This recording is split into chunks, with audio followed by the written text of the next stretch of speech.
نوجوان جب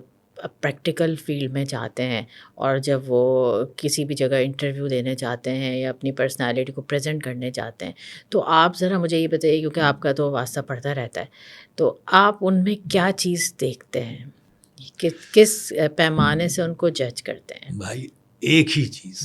یعنی چاہے میں ہوں یا کوئی بھی انٹرویو لینے والا جس کا کچھ تجربہ ہو، وہ صرف اعتماد دیکھتا ہے، کانفیڈنس۔ آپ بیٹھتے ہیں سامنے، آپ بیٹھے کیسے، کانفیڈنس سے، سلام کلام کیسے کیا، اعتماد کے ساتھ، سوالوں کے جواب کیسے دیے، صحیح یا غلط، لیکن اعتماد کے ساتھ۔ تو میں تو یہی کہوں گا کہ بھائی اپنے اندر اعتماد پیدا کرو، اور انٹرویو میں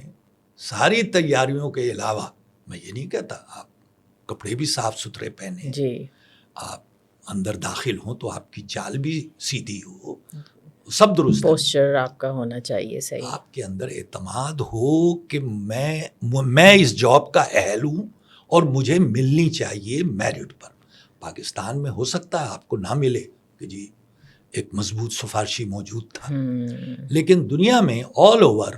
آپ اگر اعتماد رکھتے ہیں کہ میں اس جاب کا اہل ہوں، مجھے یہ ملنی چاہیے، تو وہ آپ کو ملے گی۔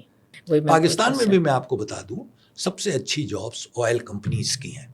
ملٹی نیشنلز کی ہیں۔ تو ہمارے سبجیکٹ میں لوگ جیولوجی پڑھتے ہیں، آتے تو ہیں بڑی سر جھکائے ہوئے کہ ہمیں کہیں داخلہ نہیں ملا، نہ انجینئرنگ میں نہ فزکس میں، تو ہم آ گئے جیولوجی میں۔ لیکن میں کہتا ہوں کہ جس لڑکے نے یہ طے کر لیا کہ مجھے پیٹرولیم کمپنی میں جاب چاہیے، اس کو مل جاتی فکر بس وہی رکھنی ضروری ہے، وہ رومی کا جو قول ہے۔